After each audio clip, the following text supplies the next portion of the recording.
Welcome to Caribbean Mystics Podcast, where we marry mysticism, superstition, and lore.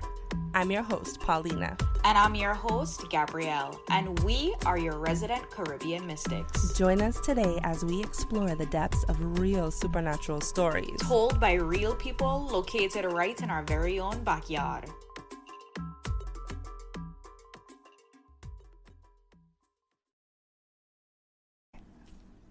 Hey guys, it's Paulina. Before we get into this story, me and Gabby really wanted to give you a trigger warning. This episode covers really sensitive topics, including miscarriage and graphic descriptions that may be disturbing. If you find these themes difficult, please take care of yourselves while listening. And it's also completely okay to skip this episode if you need to. Your well-being comes first.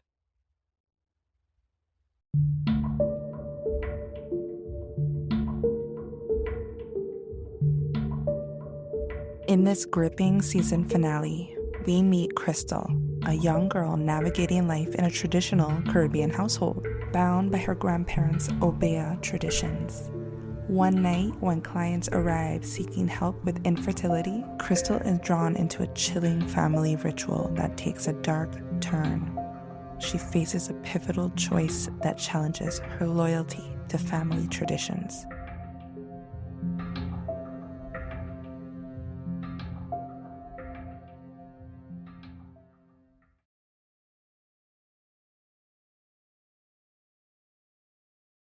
So, due to the mental and emotional health of my family, I am choosing to stay anonymous for this story.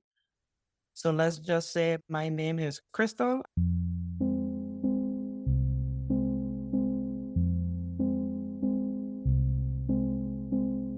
Growing up in the Caribbean, if you living in your grandfather house or your mother and father house, any Caribbean person will tell you, you have to abide by their rules. And at this point, I'm living with my grandparents and I'm living with my mother as well, with my younger siblings. And when it comes to following rules, Caribbean parents tend to tell you, you have to come home at this time, you have to do XYZ chores in the house. But in this case, it's all about following religious beliefs. And I was raised by grandparents who practiced Obeah or witchcraft to make it more easy on people. Being a child back then, I decided to lie to my mother and tell her, hey, I don't want to go to school, I don't feel good, and I'm not going to go. My mother was completely fine with it. She went on with her day, left the house and everything with my sister to run some errands. And being that I was staying home, I had to help my grandparents prepare for some clients that were coming by later that day. Usually what happens is that when people would come by the house, when they was going to my grandparents for walk, and that's what they called it. They didn't say we was doing Obeah for people, or we was doing witchcraft. No, they classified this as walk. It's always been a word of mouth type of business. When it comes to Obeah or witchcraft, this is always you should go to this Obeah man or Obeah woman if you have an issue with this. And it travels. My grandparents have had clients from down island, from the States, some traveling themselves to New Orleans, to Florida, Texas, to different states, and things do get around, and it's always been a word of mouth type of business.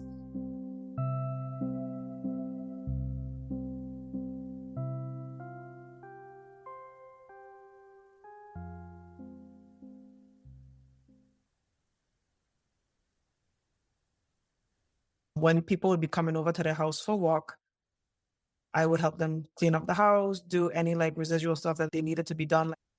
And my grandmother instructed me to get a live frog, not a dead frog, a live frog, and sew its mouth. And what I had to actually put in the frog's mouth was twigs, weeds, actual animal feces. I just listened to them. I didn't question anything because it was just the norm for me growing up. I was never really nervous when it comes to these things. At this point, like, I'm super desensitized after everything. So a little later, these people come. They're not from the Caribbean. They're not from the States, but there was a set of white people. But they didn't really have a UK accent at all whatsoever.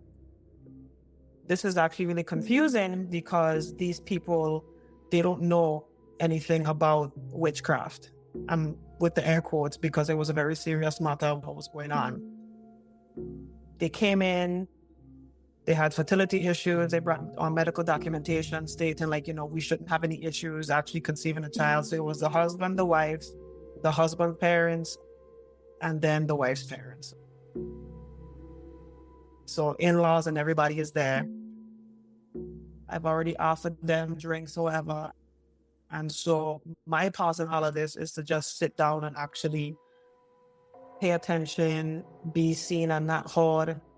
If somebody needed paper towel to actually dry the tears, blow their nose because it was emotional, talking about whatever the case may be, I was there.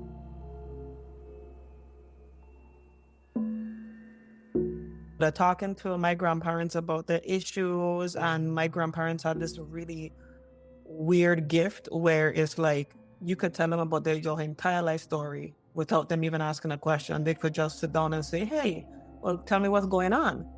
And you just spill out everything, details that you didn't originally want them to know about. So they're talking, and it gets to the point where my grandmother is like, okay, well, I know what to do. I know how to fix this. I don't need to see any other documentation. That don't mean nothing to me.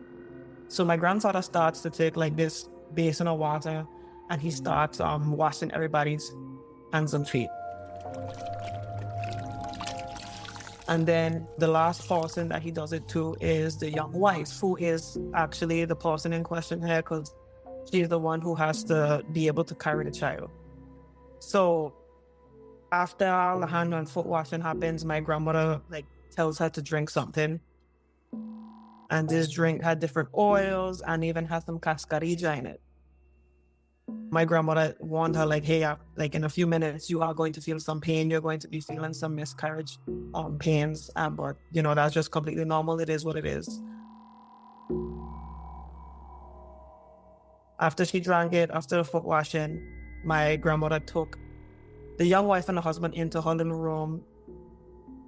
And in this little room, there was an altar that had different candles. It had different Catholic figures. It had pictures of different angels. It even had names of the people in her side of the family that has always practiced. Whether it was their name written down with their signature or a dead body part of theirs, just something representing this dead individual who did practice Obeah. Whatever the case may be, she would always go to them for help for different things. The type of work that she did, she always relied on her dead ancestors to help her out with whatever spells or incantations she was doing. She was like, I was good to these people. These people come from my line, so obviously that they have to come and help me, even if I call on them. I did not want to go into that room at all whatsoever. The only time I was ever allowed in that room is to just light a candle and just get out. I don't want to be in this room.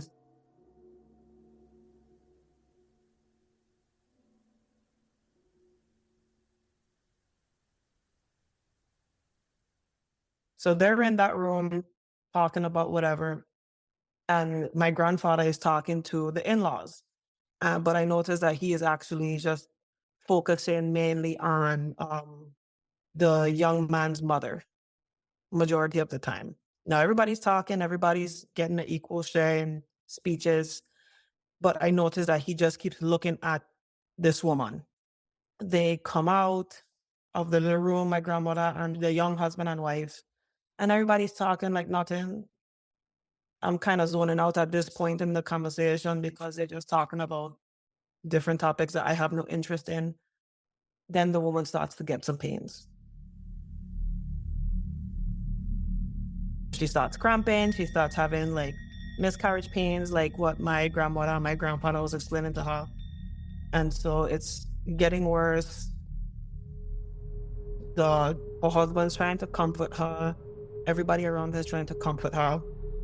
And she ends up going to the bathroom. My grandfather goes in to help her, but then he has to come back outside trying to like calm everyone down. So who does he send in there? Me.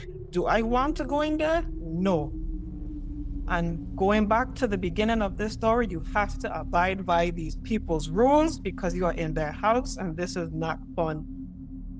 But I go in there anyways. This woman, she was so nice, me helping her and trying to make sure that she's okay because I'm listening to my grandparents' rules and regulations. She's there like honestly trying to calm me down and tell me that she's going to be fine and everything's going to be fine. So this poor thing, she's actually there on the toilet, she's having cramps and she's the one in pain, but she's looking at me, reassuring me because I'm younger than her, I'm the child in this situation, like she's going to be fine, everything's going to be okay, and I'm just comforting her. And she's busting a sweat, she's not feeling well. Moments later, she ends up pushing and she's actually having a miscarriage in front of my face.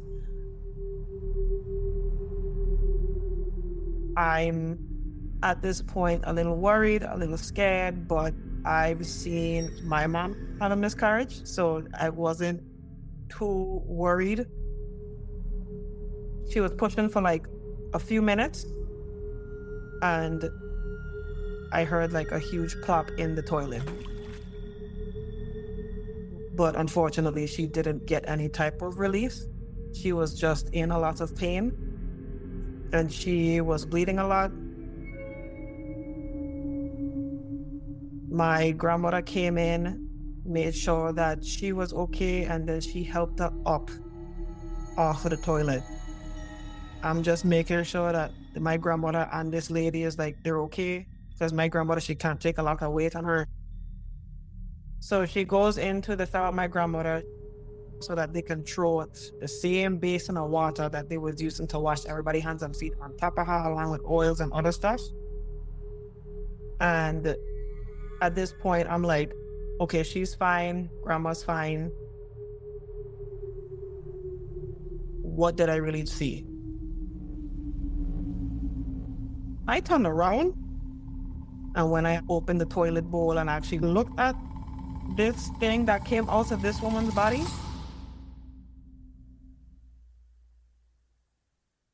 if you have ever felt nervous in your life or felt scared, it's a similar feeling, like a cold shiver from the bottom of your spine or the top of your head go down on your body. That's what I felt looking at this thing. Disgusting does not even begin to describe what I saw or what I felt. This little... She ends up pushing this creature into the toilet. It has a head, a regular baby head, and then it actually had, just picture baby arms, but the forearm just coming out of its neck on both sides. And then the bottom part of it looked like it had tentacles. It had like the weirdest alien-like eyes. It was a punch in the chest type of thing where it's like, am I really fucking looking at this thing? Like, it's like, I'm seeing you, you looking at me. It's like, is this actually happening for real? That was a living, and my grandmother said, and I'm going to use her words, that was a living demon that came out of this girl. That woman's belly was not even swollen, now that I actually think back to how big this thing was. Her stomach wasn't swollen at all whatsoever. Like, she did not even look bloated. I've been a critical care tech in an emergency room. And so I've actually seen women have a miscarriage right there, and I had to help clean up and everything. And I'm just looking at this thing like, what in God's name is that? And my grandfather come in and slams the cover of the toilet down, and he's like, you need to go to your room. This is getting too real too fast. This is getting really serious. You're not supposed to be here right now. And I'm like, excuse me. And my grandfather could see that, okay, you being nosy, that's normal, but you need to go because this is not something that even I can deal with, only your grandmother can deal with. She has more experience in this, I don't. So you need to go and your child. My grandfather was extremely scared of me even looking at this thing. It didn't feel real. There was definitely a moment where you gaslight yourself, especially when it comes to spiritual things happening in front of you. But at the same time, it's like it's in front of me. I'm looking at it. It's like the way I'm looking at my hands, or I'm looking at my home right now in front of my face. It's there. It's in front of me.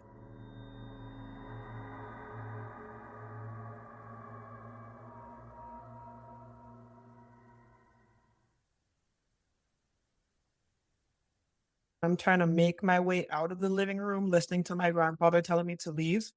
He's looking at everybody and his eyes are darting back and forth based off of what I know and what he practiced and what he believed in. I genuinely feel that I guess his spirit was trying to help him pinpoint what or who was at fault here because of what was in the toilet. To him, it wasn't normal. To my grandmother, it was like, okay, it's not normal. Nothing over my head, whatever the case may be. It's fine. I'm used to this. And everybody was talking. Everybody was like, okay, well, what's going on? And is she okay? And let me go and help her. And then I saw him point at the young husband's mother. What did you do? Who did you go to?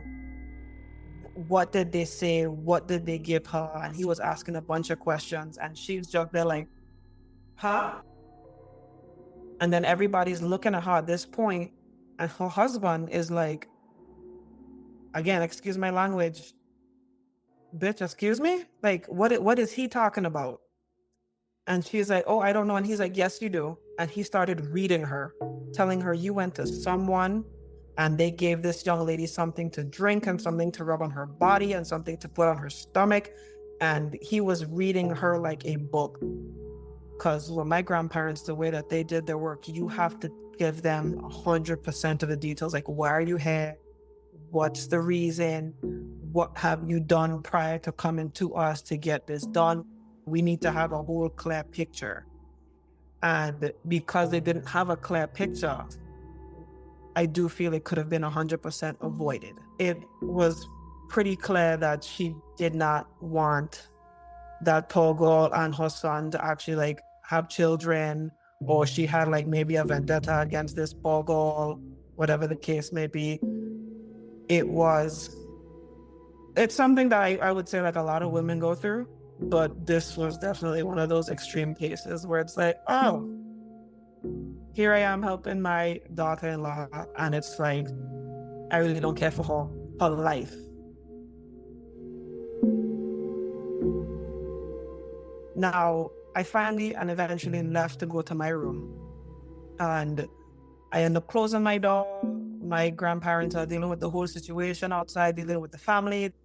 I remember people in the background saying, this is not what was supposed to happen, and this is not okay, and I'm not 100% sure on what to do next. I heard something outside of my room, and it wasn't my grandparents because I know their footsteps. Something in my spirit or in my chest told me, your grandmother and grandfather is not outside your door. You need to open the door. And it was her. I've never seen a zombie at all whatsoever in my entire life. Only like what I've seen on TV or in the movies. But that's what the poor thing actually looked like. She looked half dead. And like her eyes, like she came in with worry and life in her face. And at this point, after having the miscarriage and the physical issues of being in the bathroom, she really did look completely dead when she looked at me. There was no words exchanged, and she plopped down on my bed. I'm holding the doorknob in my hand, and I'm just kind of like looking back and forth at her, looking down the hallway like, is anybody gonna come? Is anybody going to like let me know what to do next. And she's just there on my bed, and I see the blood coming out of her. I see that she's dripping blood onto my bed sheets. Jesus. I saw that her chest was rising. For a moment, she actually did look relaxed. Like, okay, finally, I could lay my body down. And I'm back and forth between looking out in the hallway, like, what do I do in this situation? What would have happened if I didn't open that door? Like, which room she would have stumbled in? Because if she stumbled into my grandparents' room, the things that was in that room, I don't know what would have happened, because I sometimes wasn't even allowed in their room. Then my grandparents did come in.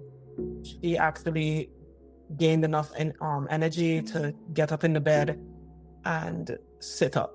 And then my grandmother actually came into the bedroom and walked her into the living room where everybody else was. Her and the entire family ended up just kind of leaving. It was just like too much for her. I think that she lost a ridiculous amount of blood in that bathroom, because when I had to actually go back and clean up everything, I noticed that my grandparents did try their best to, wash everything out of the shower tiles, but I was still kind of like scrubbing away all blood and pushing it down the drain. And so not only do I feel that her spiritual and her mental and her physical was just slowly just depleting in the short time frame of when she pushed out that creature and then when she went to my room.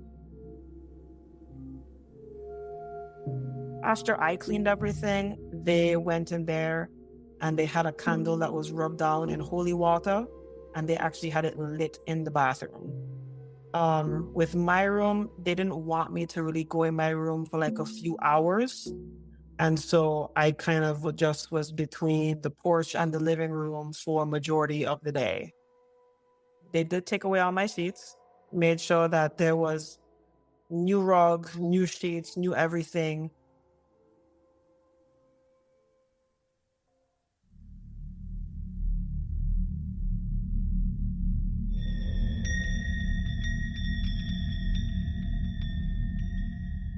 So that night, after the people left, after we finished cleaning my room, the bathroom, I went to sleep.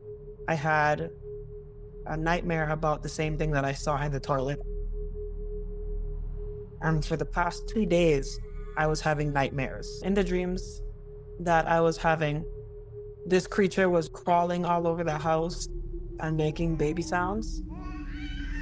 It was probably like one of the creepiest dreams I've had. In my bedroom, my grandparents would always have my younger sibling's crib right by my bed. So this creature, this baby-like creature, is actually in the crib in my room.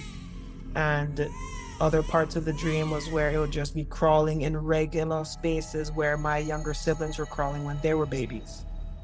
And everyone was just up and down the house, just doing whatever they had to do, like a normal Caribbean household, just letting the baby crawl up and down.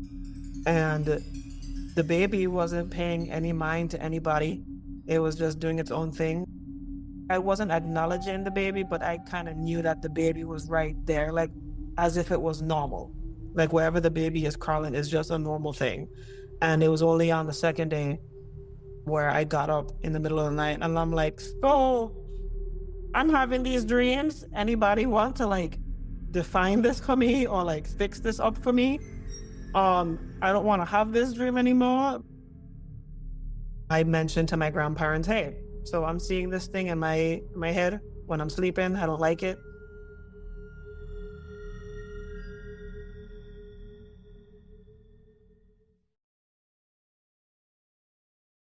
So my grandparents always believed that the windows are the eyes of the soul.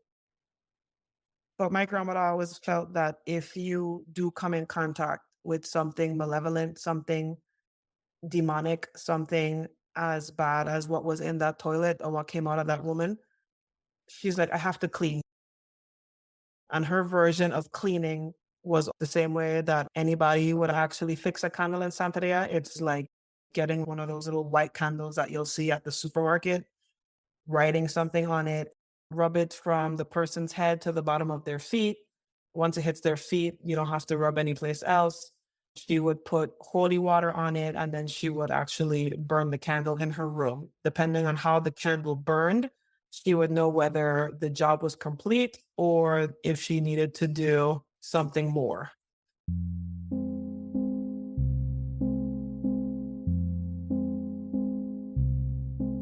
There was definitely a moment where you could probably gaslight yourself, especially when it comes to spiritual things happening in front of you. It's like, oh no, this can't be real. This is definitely not something that usually happens, or it's something not normal that should happen or come out of somebody's body. My grandmother would always say, Jesus Christ, I had a demon in my house. They barely spoke about that situation. Whenever they did speak about it, it was like, you always should make sure who you're going to and what they're doing. Because the way that, my grandparents dealt with fertility issues, it was 100% different from what I witnessed. And it's definitely because of that situation is why I decided, I don't think I'm going to participate in this quote unquote family tradition or business that you guys have, even though this is something that has been passed down from generation to generation. I just couldn't stomach it. I don't want to touch it, because this is messing with somebody's life entirely. And if you honestly don't know what you're doing, in my opinion, I think spirits and the spiritual realm can actually turn on you if you're not 100% careful about what you're doing. The road to hell is paved with good intentions. There's the people who do this for the right reasons, and they want to help people. And then the same people who are helping could be the same people that are actually doing a lot of damage, doing more bad than good. I didn't want to be in the middle of either one. I would say that the experience was traumatizing. It definitely made me realize that I will never miss a birth control pill for a very long time. And if you ever see me miss a birth control pill, just know it was a fluke, okay? I promise.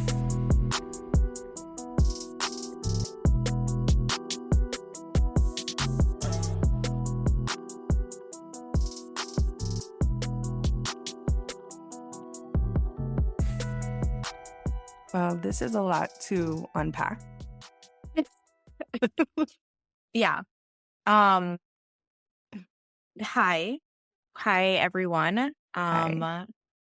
I guess I started out that way because I feel so fake being like, hey guys, what's up? It's your girl. I gotta give you a real reaction to this story that's just coming out that you guys just listened to, because this is genuinely my reaction is like, holy shit. Yeah. Yeah, I would say, like when I heard the story the first time around, I honestly had a hard time processing, because there was so much happening, and it made me feel like I felt uncomfortable. And to be honest, like before Paulina and I listened to the final episode with all the edits, I felt uncomfortable again. And not uncomfortable enough, obviously, to like not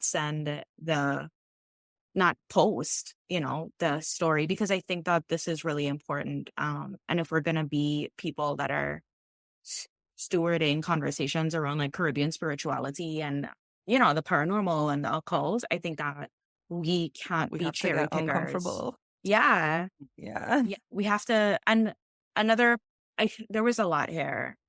And I know that Paulina and I are going to hit a lot of points, but if anyone has their own thoughts, like feel free to send us a text, an email. What stood out to you? What lessons did you learn from this? Because I think that there are actually a lot of lessons here to take away. But I think I want to start off this episode essentially saying that a lot of the Caribbean spiritual practices are connected to ancient practices. They're incredibly old. And in some ways, they're incredibly uh, mixed, you know, with the Taino, you know, like belief systems that were here, the West African belief systems, and the Christianity belief systems that came in. And so I just really want to say that I listened to this episode. I walked away with no judgment about the practice itself because these practices are incredibly old and there is an incredible wisdom is attached to these practices. And I also want you guys to know that there were parts of this episode that Paulina and I had to take out because we felt like they were closed practices. And as much as we want to like, you know, give Aya like Yapsi, we also want to be respectful of the fact that like, again, these are sacred spiritual practices that we don't want to uh, Exploit. infringe. Yeah. Exploit is a good word. Yes. Essentially. And even though this is our storyteller, our anonymous storyteller, who was brave enough, by the way, to share these stories, I think these are the type of stories that you hear like either in movies or in fiction, novels and media. These are the kind of stories that are behind closed doors, in closed communities, small villages even around the world that you just don't hear about. And so it's actually kind of amazing to get a firsthand story by somebody that experienced it for themselves. And to see the results of this, of what happened to her. And again, just to reiterate what Gabby said, like we're gonna come at this with a non-judgmental view and non-biased view. Because again, Yeah. this is a people's practice and it's to the practitioner. You know, I'm not gonna judge an entire faith on one person's Interpretation. exactly Yeah. or motive or what they've done. There's good and there's bad. I think we're all grown enough to not generalize this. Yeah, for sure. And then one of the parts about Caribbean spirituality that I think is really important to me, and it's why it's very hard for me to look at it with an incredibly judgmental eye, is because this is the same spirituality that allowed for our enslaved ancestors to leverage their own spiritual power and eventually move resistance toward eventual emancipation. And right now, there are still Caribbean countries where Obeah is completely banned. It's illegal to practice Obeah. And it's unfortunate because Obeah played such an integral role in the resistance that enslaved people perpetuated onto slave masters. It's how they were able to keep their hope. It was how they were able to maintain a level of like personal power. It's how they were able to keep connected with their um, indigenous beliefs, even though Mm-hmm. they were ripped from their homes and brought to um, a new place and forcibly enslaved and brutalized and beaten and all the things. And so it's very hard. And again, like Paulina said, this is why we're coming at this from as much as a non-judgmental point of view as possible, because I deeply revere Caribbean spirituality, as I recognize that Caribbean spirituality has paved the road for the Caribbean region. Mm-hmm. That, you know, has led to us having our own governance and um, us being able to not be shackled and yeah. And so that's very important to me. And like Paulina said, intention is everything. And we're going to get into a lot about morality and the sliding scale of morality in this. So before we begin diving into this crazy story, me and Gabby really wanted to extend our gratitude to one of our Patreon members, Misty, and just overall listener to the show. She was so kind to donate to our cause, to our mystical cause. And so Suzanne, I'm not gonna say the full name because just in case, you know, she don't want her name out there. Thank you so much Yes, it was so kind, and I am so grateful because it will be well spent on one of the many projects Paulina and I have going forward for the podcast. Because every season we want to be bigger and better. And so it means Yeah. so much to us. And it shows that you believe in us. And I think that's what means the most. One of the things we're going to be doing on our hiatus is hopefully working on our YouTube. And so your donation is going straight to some of the visual effects we're going to be using for our stories on our YouTube. So thank you so much. And thank you to all our Patreon members that have signed up, new, you've been there, listeners that are there from the beginning or that have just joined us. We really appreciate it all. Yeah. Thank you, guys.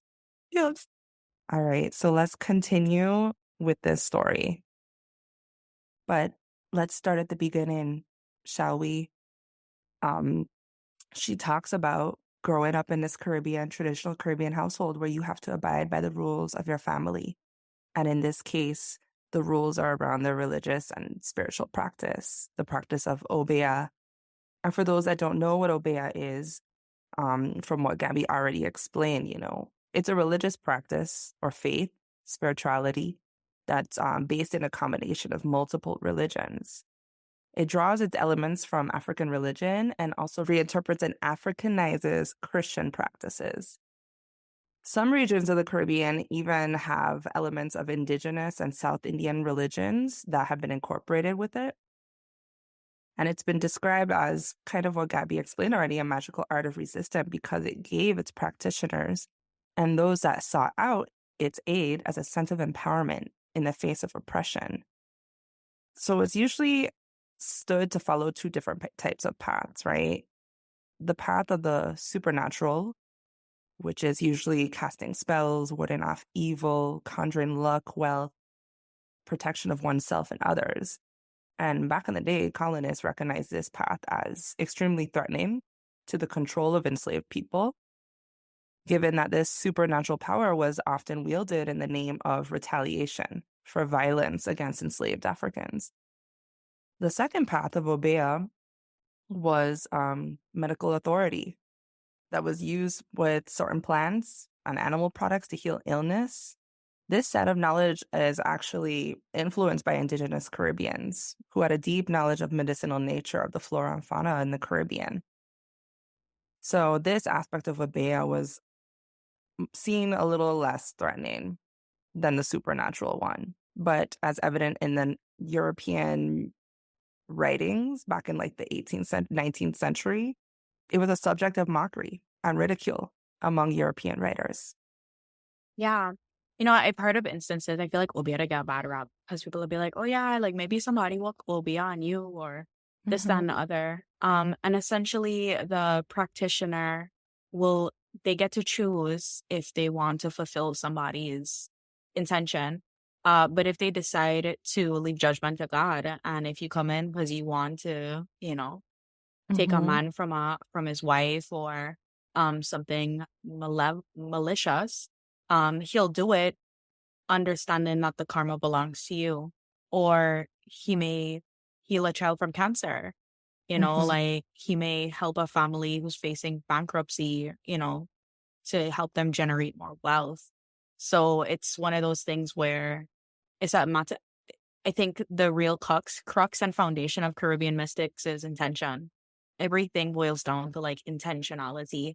Um, but there are practitioners who are like, oh yeah, like I don't do stuff like that. Like you may go to a practitioner and be like, you want to collect this man from a woman, and they may be like, yeah, I don't dabble in that type of magic. Like I only deal with the light. And so the not judging the whole religion, I think is really, or spiritual practice is really important. I think a lot of that is also just leftover cultural politics of Obeah back in Yeah. early Caribbean era because there were Yeah. laws, because it was becoming such an uprising and magical art of resistance. They started creating these laws against the practice. It was spreading around the Caribbean. And so the British courts and the colonies, like they got scared. Yeah. And by the late 1790s, the British Empire had aggressively campaigned against Obeah. and they set laws designed to punish Obeah, usually by death. And because it's such a complex practice, most people, many enslaved Creole and free Black people, were killed or punished without proof of this. Yeah. And the result of this fear from the colonies and the colonizers, they increased the missionaries. They were sent out to these islands. They wanted to change the culture and the religious aspects of the Caribbean people. So not only were people being punished for practicing Obeah, but there was also a new stress and pressure to convert to Christianity, further alienating people from their African religious heritage. And things like, because Obeah feels like it has such a loose constraints, anything from playing a drum could be considered Obeah. Using Mm. smoke signals could be considered Obeah. Even particular like vernaculars and uses of like mechanisms of language could be deemed as Obeah. And so there was like a real erasure of African culture that was occurring through the guise of, well, Obeah is dangerous to the white slave master. So you can't do anything that connects you to your African lineage. Yeah. And I think that's kind of a result of what we see today and why such a large population of people in the Caribbean are predominantly Christian. And I think that's something personally I always wondered, like, how did we stray so far from your ancestors, from the original peoples? And I mean, that's a testament to it. There's very little written, though, about Obeah officially.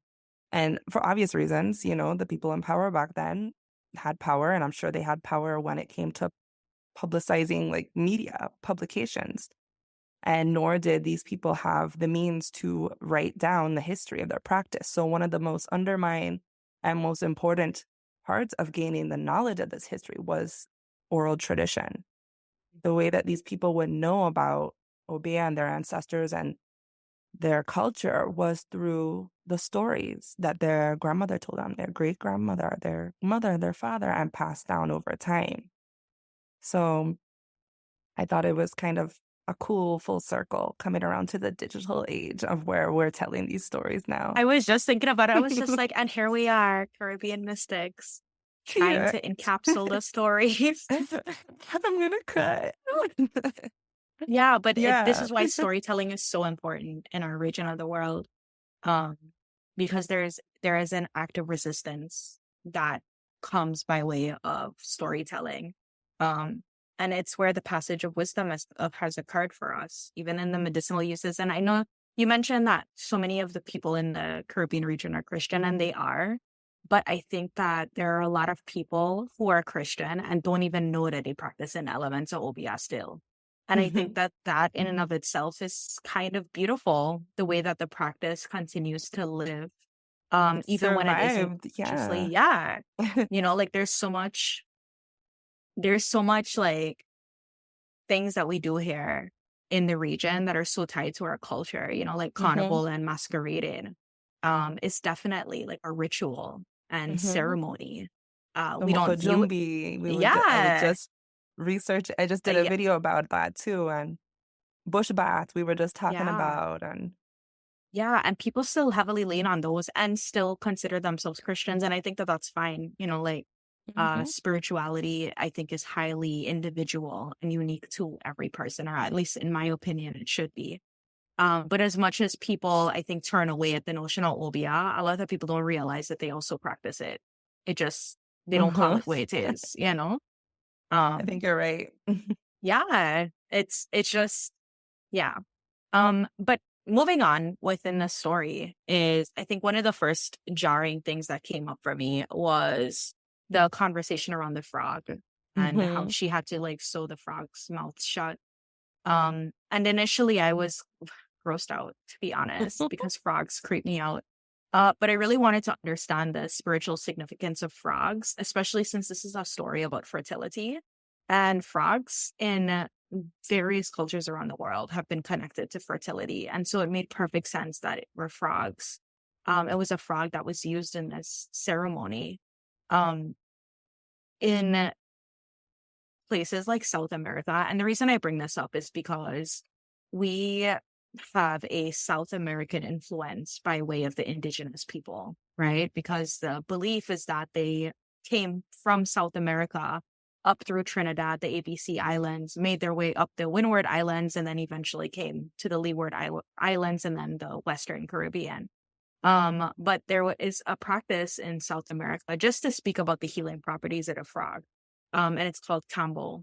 And Cambo is a healing ritual that incorporates the poisonous secretions of a frog. It's a sacred frog. And they've used it for centuries.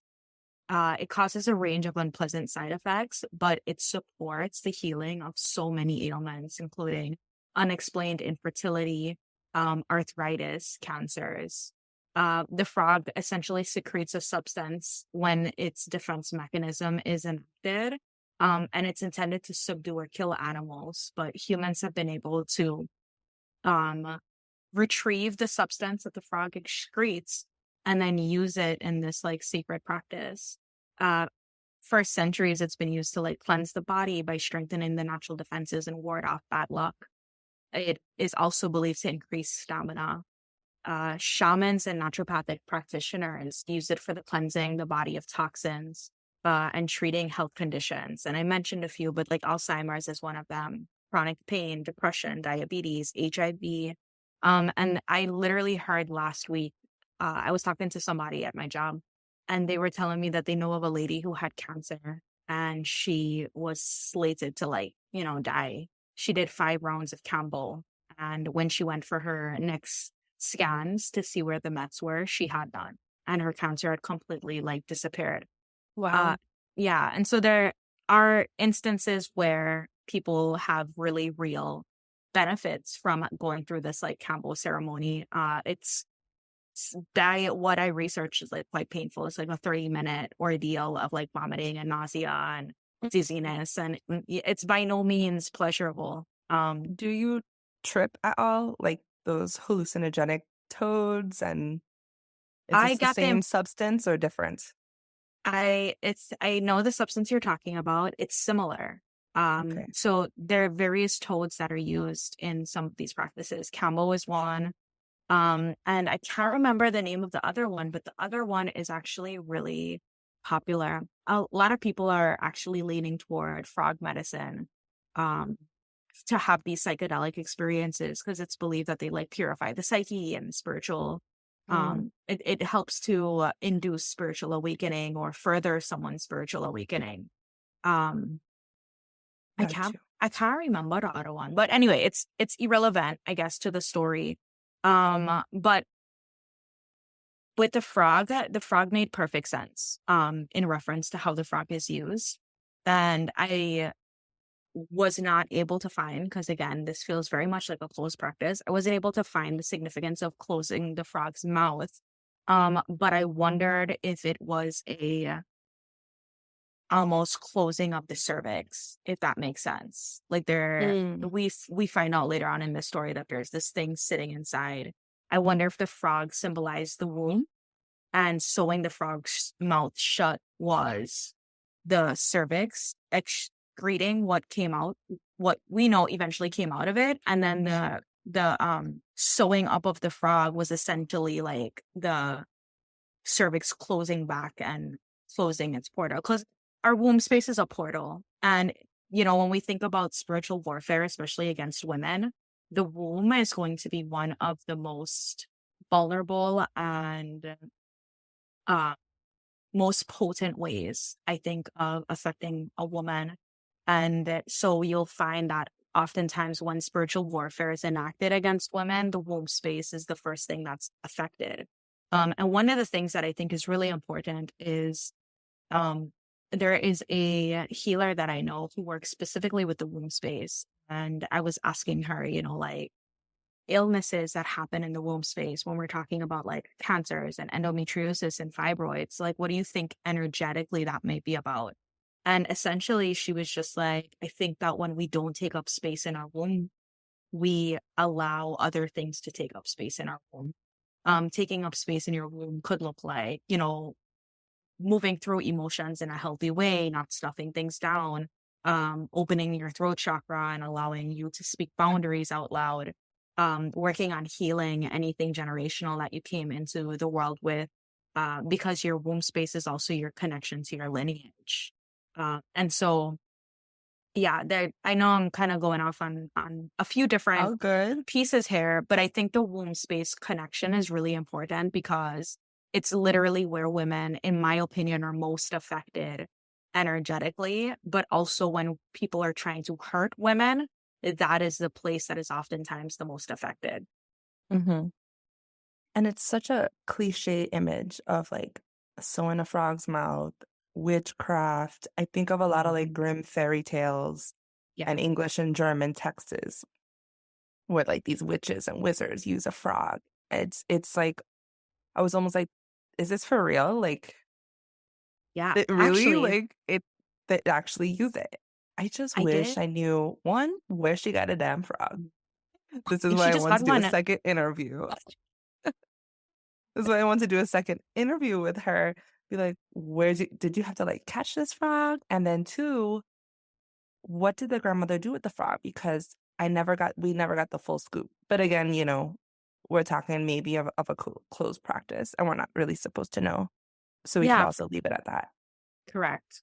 I think so. One of the things that I actually found in research, and I thought it was so interesting, because I'm not someone that really enjoys to hear about like animal, Yeah, you know, abuse and yeah.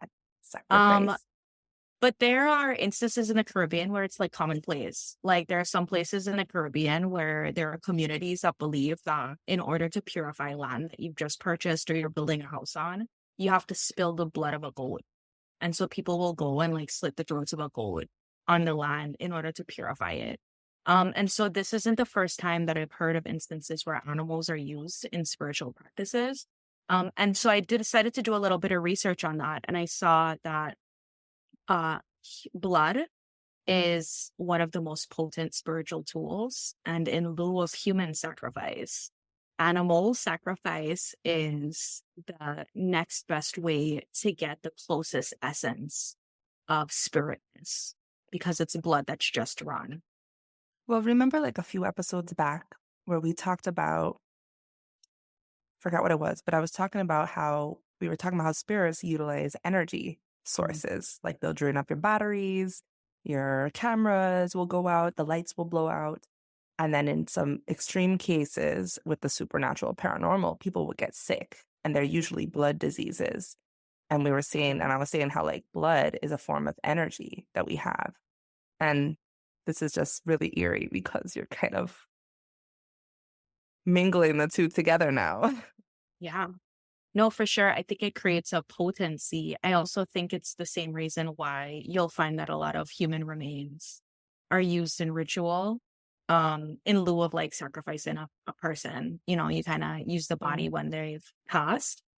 And I think it's a lot of that same because at one point this had a spirit, this was the vessel of a soul. And I think that it always maintains that level of sacredness. And so it allows for certain rituals and ceremonies to just be that much more potent. And I am not advocating by you to go out and tamper with people's graves.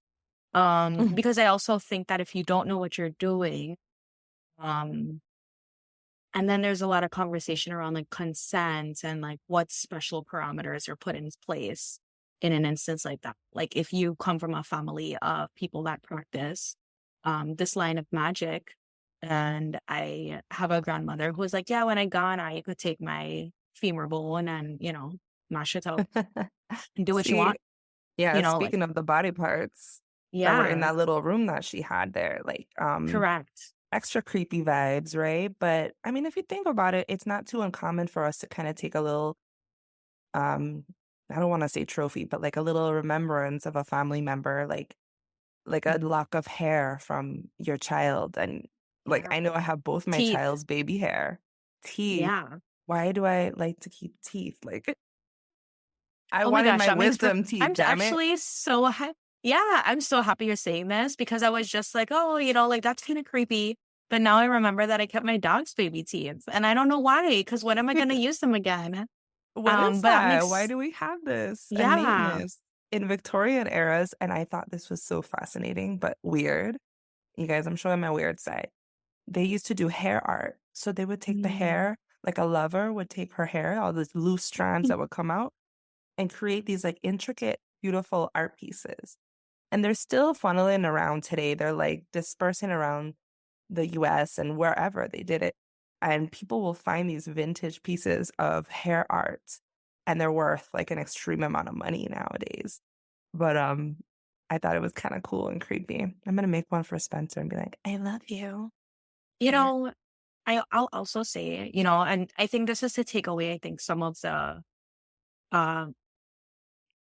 the jarred effect that I think maybe our listeners had when they listened, that I know I had, is like there are people all over the world who like taxidermy their animals, like there are instances where someone loses a thumb and they're like, oh, I want to keep my I want to thumb. keep it. Yeah. I kept my placentas and Yeah. I buried them. I think it's like a sense of like also you want to keep a piece of that person that you love in a sense, or that animal. And in this case, in a story, she was utilizing her ancestors, her essentially. And if she didn't have a body part, a lock of hair, or a mummified thing, she Yeah. had signatures, something to kind of like tether their essence back down to earth in a sense and Sure. utilize it. And I don't think it was necessarily in the negative aspect, especially because it's her lineage.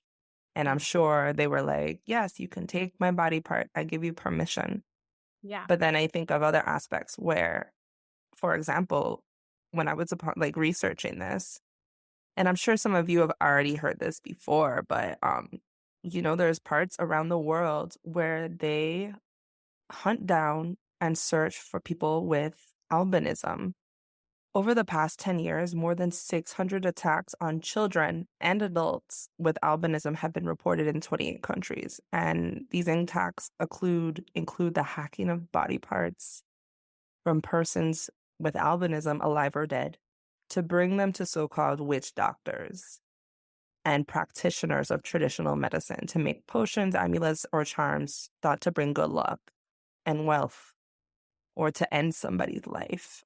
And it's fucking tragic and it's disgusting in my opinion. I don't care. Some people are like, well, it's part of people's culture.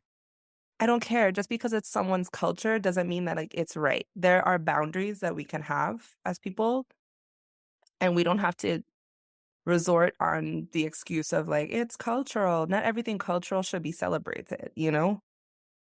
I think that it's muddy territory because I just know that if I have an albino child, you know, and something tragic happens to them like that in the sake of someone's spiritual practice, I would be pissed, like, It's like and grieve primitive. It deeply. is. Oh my goodness. And so yeah, and so I think that this is where the sliding scale of morality comes in, and where it becomes really hard because we can say that about people, and on the other side of it, it's just like, would you look as harshly to the person that's like cutting throated a goat, spilling a goat's blood on the land? And for some people, they may be like, oh, well, that's different. And then for other people, a life is a life. Hmm. And so I think, again, like, this is one of the challenging parts of the discussion for this story, because we are wanting to straddle the line of respect without being too enabling, I think, Um, of things that feel like they might be really morally wrong. yeah, absolutely. I think the theme of this episode was like, and she says it at the end, the road to hell is paved with good intentions. Yeah. I was just coming to say, like, one of the other parts of this story that I found really interesting as it relates to like the ritual is she spoke about cascaria. Mm. And I didn't know the term that she was referring to, but after I researched it, I was like, oh yeah, I've heard of this before. In Santeria, cascaria is a well-known and respected source of protection. The practitioners that use it create protective barriers around themselves. So essentially like circles of protection around themselves or their homes. It purifies negative energies, and it is also used to honor respected deities. Cascadia is made from ground up eggshells that have been cleaned and sometimes mixed with other ingredients. But prior to that, it being eggshells, there's actually a plant called cascadia, and the plant is like this whitish. Um, it creates this whitish powder that was what was initially used. This practice can be found in places like West Africa, where there is this concept of sacred white earth called ufum. And Afon is a Yoruban word for kaolin clay, and it's believed to provide powerful protection against all evil. But at the point in time that the Atlantic slave trade took place, we did not have this sacred white earth in the Caribbean. And so there was this transition into eggshells because it was a lot easier to get. And eggs are considered, like um, symbolisms of like new life and purification and fertility. And so people easily transition to the eggshells. Um, when people were pushed off of their ancestral lands, they looked for that substitution. They found it in the eggshells, and then it became a lot more of a common practice. But I thought the use of the cascadia was really interesting. But based off of what she said, so she said something really specific about it. She said the lady drank something that was a mix of like cascadia and some other things. And I wondered if she was referring to the herb and not I necessarily was gonna the like ask, mixed yeah, up powder. I don't know. eggshells, and I Because you was could thinking definitely that eat too. eggshells. Well, doesn't the cascadia, like, doesn't it grow here now? Isn't like that a native plant in the Caribbean as well now? And during the transatlantic slave trade, a lot of enslaved people carried seeds with them. And we know that a lot of West African flora and fauna is now growing in the Caribbean because of those people that brought it Yeah. over. Yeah, absolutely. I could actually look that up real quick because I'm pretty sure I've heard of cascadia growing here. I Um, think I did too, because when I saw that, I was like, I just felt this instant connection of when I was young, like as a child, I would be doing like, spells and making concoctions. And as I got older, reading books on the occult and witchcraft and magic and herbs, I always felt this sense of not fitting in because I was from the Caribbean. And how am I supposed to get my hands on St. John worts or like an oak yeah, tree or like a willow branch, all these things that these European-based Wiccan witchcraft practices called for in certain spells. And I was like, I live in the Caribbean where we don't have those kind of plants. And so when I read that it does grow in the Caribbean region, I just felt so happy. Like, you know what? No, we do have a place in magic. yeah. There are So, Caribbean witches, and we do have and utilize our mhm. flora and plants here. We do. So actually, it's not only a native plant, but places like Bahamas, the Bahamas actually like uses it, and they mass export it, uh, to other places in the world. But here, the medicinal uses of cascadia, and I'll get this based off of what we heard that woman talk about. So we call in the girl in the story Crystal, So because she wants to remain anonymous. And so, just for the sake of the discussion, her name is Crystal. But Crystal, when she was talking about that lady's symptoms, she spoke about um a lot of the symptoms that drinking cascadia, the plant, tends to actually aid in.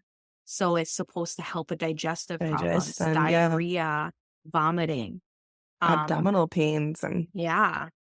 Let I me thought that actually was look it up. interesting too. Because that's what I was reading about too. I was like, this makes sense because we're getting to the part in the story where she has the miscarriage. And I'm sure with some of our listeners, like anybody else, we're thinking your Mhm. rational mind starts to come into play and you think like, what did she drink? Yeah. maybe this had something to do with it. And of course, I think that's just a perfectly natural response to anything. That's such a unbelievable kind of story. Hmm. But researching that this Can I is tell like, you what? Can I tell you one of my guesses of what was in that mixture? Just by the sure, nature of when but I was let listening. me finish the one last thing is Yeah. like just hearing that the cascarilla was in it. And I was like, reading what it does, I was like, I felt a little reassured. It's like, okay, maybe it wasn't because this is a helpful herb. But what were you gonna say? What do you think was in it? When I was listening to Crystal's like interpretation of the event, I was like, oh, I wonder what cascadia is. That it like had that like kind of effect. Looked it up, didn't see anything that I thought like would warrant her having like a whole miscarriage. But then she was talking about like other oils were added into it, and I was like, I would make Pastor? I would just come in to say I am 1,000% certain that castor oil was in there because that is such a Caribbean remedy to like ridding yourself of a pregnancy that you don't want or inducing labor. Yes. I was thinking the same thing when she said oils. I was like, oh gosh. Like I got a little heated, like, oh, Yeah, like I really hope she didn't put castor oil in there. yeah, that's castor oil is. I mean, it's so culturally used for that. But when she said oils, I was like, oh yeah, castor oil was probably in a mix up. And it's really Um, not mhm. recommended to No. use when you're trying to induce a labor. It is like a last resort. Just letting y'all It's know. intense, and you I don't do it without a doctor's permission Yeah, I because mean it's everything we're a talking about. violent. Yeah, Everything we're talking about, guys. yeah, it's like We're a not violent doctors. inducing of birth. Correct. Yeah, so long and short, cascadia. It seems like the term is used interchangeably between the herb, and how the herb is used, as well as the The eggshells. eggshells. Okay. But it I'm gonna seems like you assume can it's a herb. interchangeably use them Okay. in in ritual. Like they're both definitely deeply used in ritual, which makes perfect sense because all the girlies on TikTok were using the egg cleanse Mm, during COVID. So, but anyway, so moving on, the lady Crystal. has Right. yes. So Crystal goes on to tell us about this terrible miscarriage that lends itself to something plopping in the toilet. Yeah, I mean, I can just imagine poor Crystal, this young girl, witnessing everything here, being forced to do these things because she's a minor. And ultimately, she's in the bathroom with this woman who's trying to reassure her, like, hey, everything's okay. And she's having a miscarriage in front of her face, essentially. Yeah. The scene where she's about to turn and look in the toilet bowl, like, when we were interviewing Crystal, I was like holding my breath listening to this story. You have such a mixture of like rationale and then like, what if it's something more, like unexplainable. The baby demon that plopped in the toilet, there's the two sides of the coin to this. Mhm. There's lots of lore about demonic babies and pregnancies that happen from women being seduced by a succubus or incubus and getting pregnant and essentially giving birth to a demon. But in this case, in the story, there was something put on her and black magic done to her, which resulted in this quote unquote creature.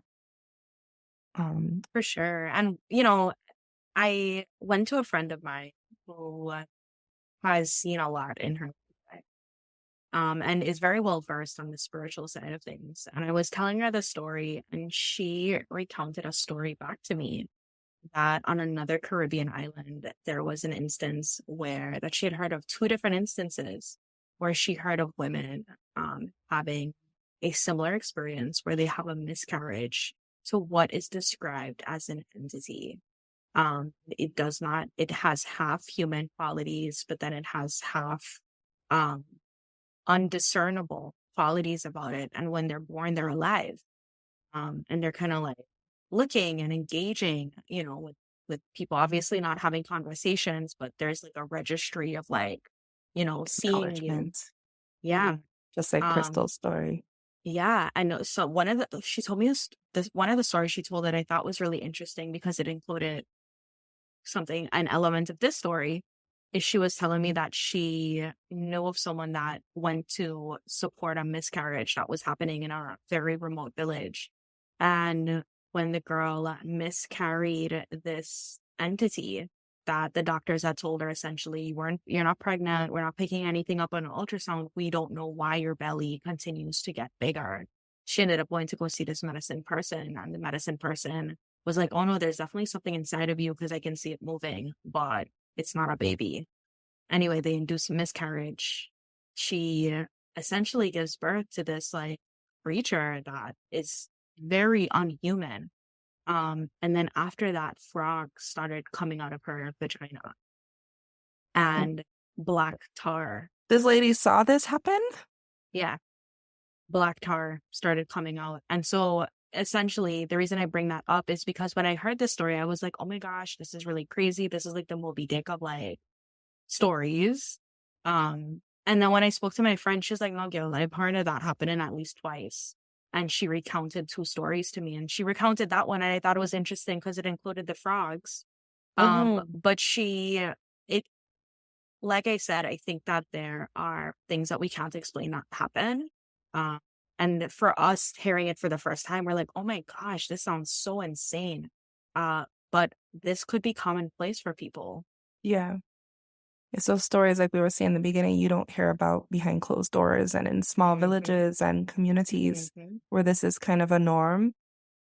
But my rational mind, I'll be honest, just can't seem to wrap around it, because I think of over the centuries in medieval era and ancient times how pregnancy has always appeared to be such a dangerous and often lethal period of life.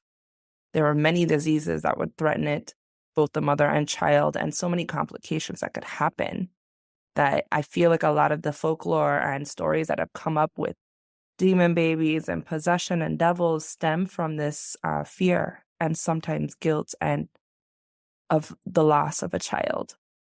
Like when I think of a changeling, a woman that gives birth, a common lore that's in like Scotland, Ireland, in Europe, where the baby is born and the baby tends to be like weaker, fragile, and appear sickly.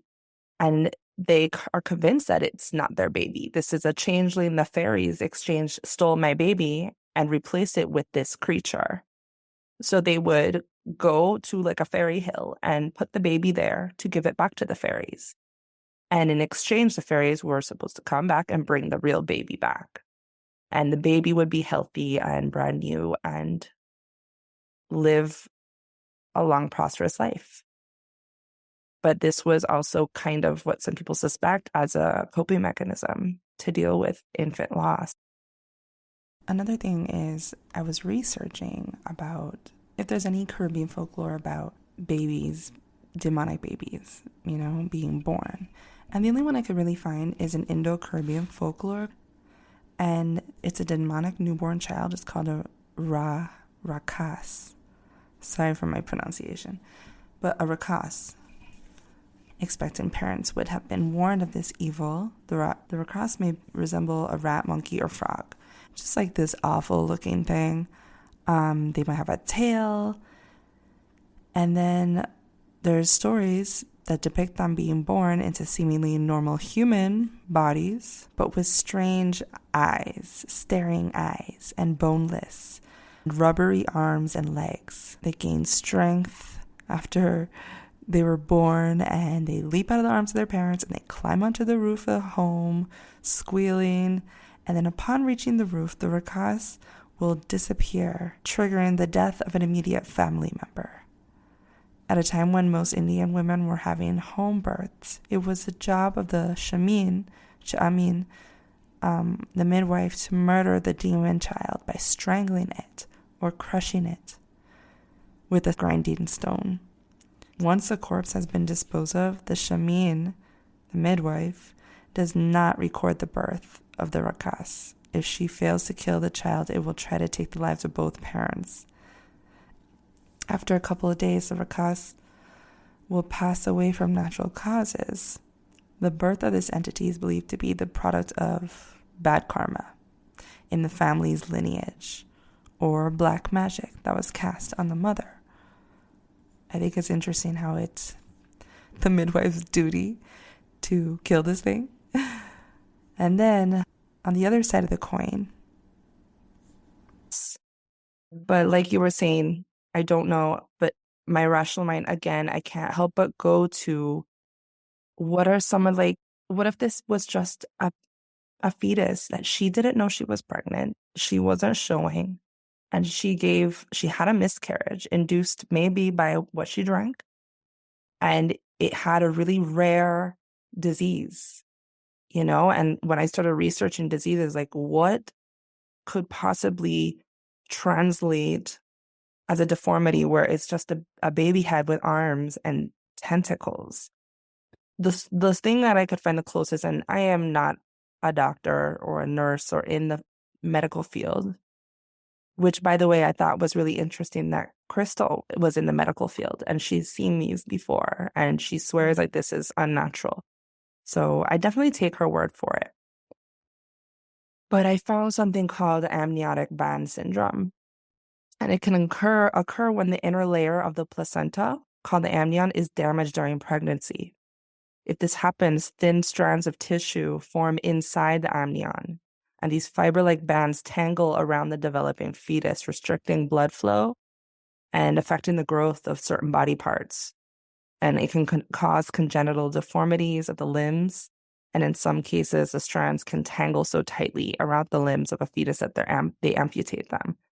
And I'm almost thinking, like, what if it was born early and she could see these strands coming out?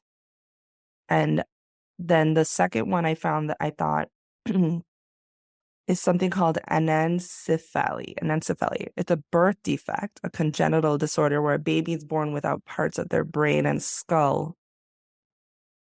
And it happens when the neural tube, which is responsible for growing the brain, skull, backbones, and spinal cord, doesn't develop, or it fails to close as it should in the first month of pregnancy. And babies born with anencephaly usually live only a few minutes, hours, or days. And most pregnancies with this end in miscarriage or stillborn. And so I'm thinking, if this neurotube did not develop past the neck, it essentially wouldn't have a body. You know what I mean? But there's so much more to explore there and unpack there. It's just like I started kind of getting a little depressed, for lack of a better word, and started feeling like very emotional about it all, just also being a parent. And this subject is just it's hard for me to stomach these kind of things too. No, I completely understand. And I think it is a good idea to also perceive a reality, and maybe the baby had some sort of deformation or genetic issue. And that may have been why it presented that way. I will say that I may have leaned that way if I hadn't had talked to my friend a little while ago, who was like, yeah, girl, like there's definitely been stories of that happening. Because it makes me actually feel a lot more um, believing that this could be a byproduct of like something more malevolent. And I think one of the reasons why it's kind of hard to like get here is because the notion we know we've heard before of people, I spoke about it in the last episode. Someone, put something in someone's underneath somebody's house and the person got sick. I think at the point in time, or, your car is broken or you lose your job, your man leave you. And so you have these experiences where someone may have done something to harm you energetically. And you're having these very like unfortunate experiences. But I think at the place where someone's placing things inside of you, I think it's really uncomfortable. And it makes me wonder, like, how do you protect yourself from something like that? Yeah. Well, it just also made me think of the idea of how this could be some kind of like really rare disease or something, but I don't think it gives away to the idea that, again, spirituality and science is entangled. Like this could be a very real disease, but as a result of somebody's energetic manifestations. And I feel like that's where I stand a lot with this. I don't feel like it's necessarily like black and white. It's either magic or the real world. I think it intertwines in weird ways. And people get sick from hexes or curses put on them with very real diseases, maybe some very rare diseases that haven't been around in centuries. And I've heard stories like that. No, for sure. And I think the gray area is kind of like where we kind of stood with this story. Because even if we look over at the morality, right? The mother-in-law, um, definitely, I don't know that there's gray area there. The mother-in-law was definitely dabbling in black magic, eyes wide open, which is kind of what created the ripple effect for the situation. I think that Crystal's grandparents went into the situation with the best of intentions. Uh, and they were supposed to help a lady who was infertile and who wants a baby and to start her family. And so they went into it with those expectations. And I think that that really translates at the point in time where her grandfather slams the toilet bowl shut and is like, you gotta go in your room. This has turned into something far more sinister than we ever anticipated. And, you're essentially not energetically safe anymore to be around this. And I think that speaks to the fact that they genuinely went into there, expecting one thing and not quite knowing that it was going to unfold in this fashion. And I know that there may be people who may be like, oh, well, they're not medical professionals. And so they gave her something to drink.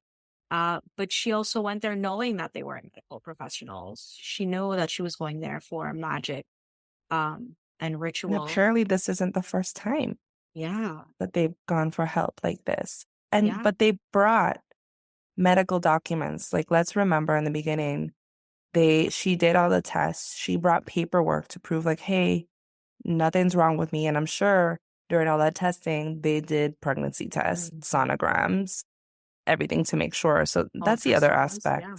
That's the other Yeah. aspect. Like, why wouldn't they have seen this? Correct.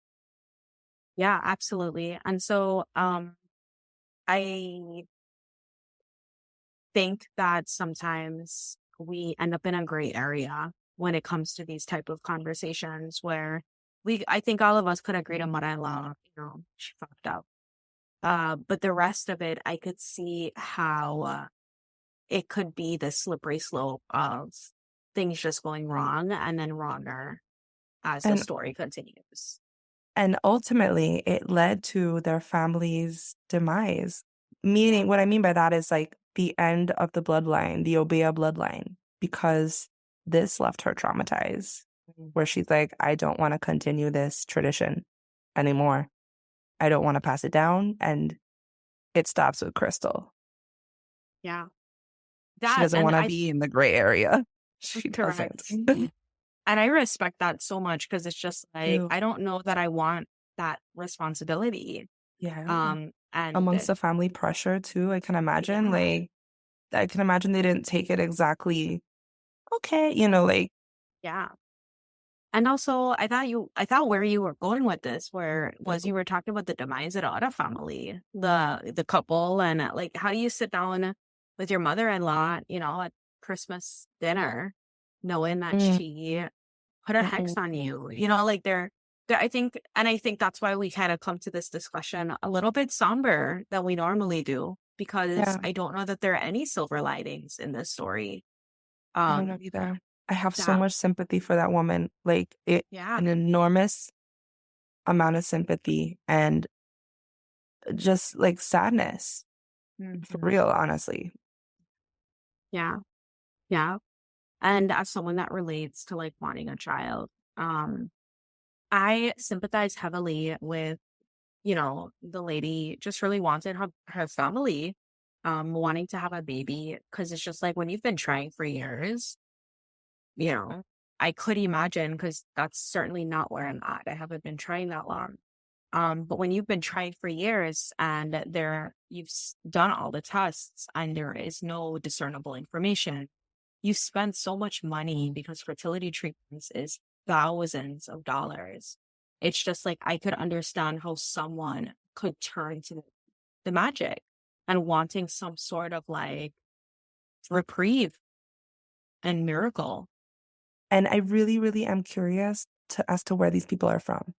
And not that it necessarily matters, but it kind of matters because I'm just curious of like their background, cultural background, and I'm just nosy like that. You know what I mean? Yeah. But I kind of want to go into also like the aftermath of all of this Yeah. poor apprentice, essentially, because that's what Crystal's kind of doing. They're preparing her to pass on the torch, has to clean up this disaster in the bathroom. And then because she made eye contact, and I don't know if we didn't really reiterate that very well in the editing because it just didn't work out exactly. But the concern was that she looked at this creature in the eye and it looked at her.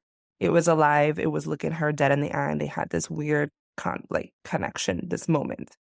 And her grandfather and grandmother were like, oh, no, no, no. Eyes are the windows to the soul and is a demon that you just made this connection with. And it resulted in these nightmares or trauma response.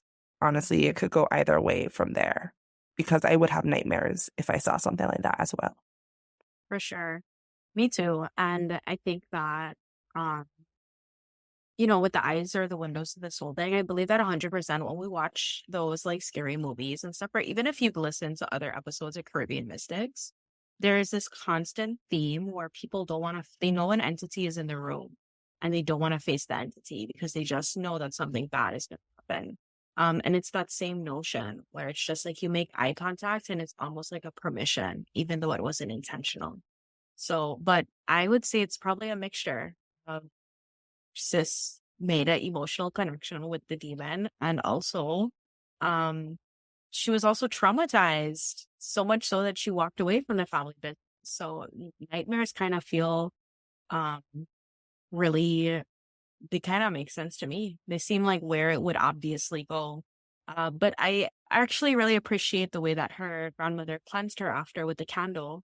And it circles back to the candle magic that we spoke about earlier this season and just how potent, candle magic is and the power of intention. I'm honestly surprised that she didn't do it as soon as this went down. Yeah. I'm surprised that she left. She went on 2 days without cleansing her granddaughter of the whole experience itself, not just from what she saw. But yeah, and she explained it very simple, like, just go to the grocery store, you get a little white candle. She wrote the intention on the side, and I'm sure she dressed it as well. And it helped. Yeah. Yeah.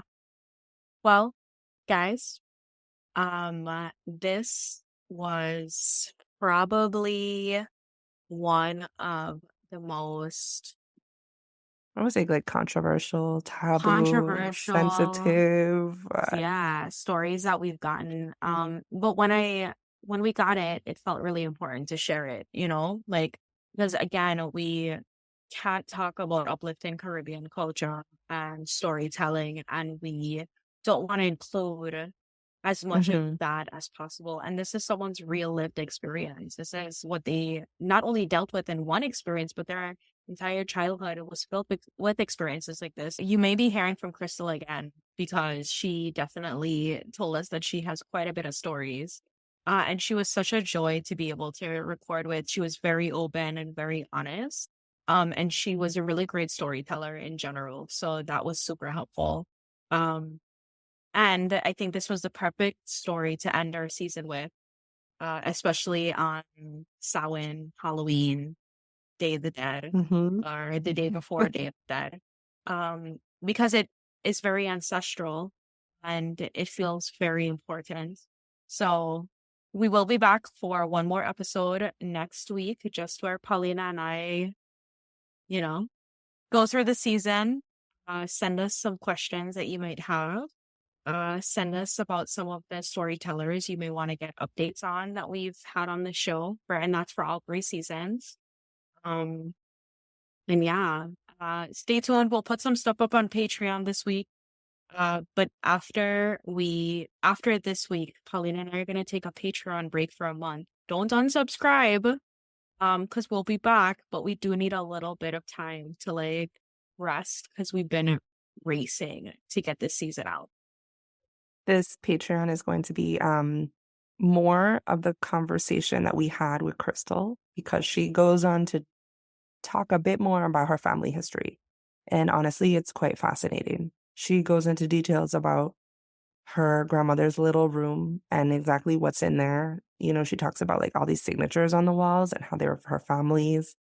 Crystal's also working on a book because she found, I guess, like a sleuth of diaries and journals from her grandparents and family that talk details on how they started the Obeah tradition. And it's really quite interesting. So that's just one of more things to come on our Patreon. Yeah, so join in, and we love you guys. And this has been an incredible season 3. We will definitely be back for season 4. I think we have more than half the episodes done, like And if by you're collected. I mean, and if you're feeling a bit icky after this episode, just cleanse yourself before you go to sleep or something, you know. or go buy A yourself little a candle. candle or some sage, you know, or envision, do a visualization. But you guys have a beautiful Halloween and safe Halloween and Samhain and Dia de los Muertos and more. And We'll see you guys enjoy. next week. Bye. Bye, guys.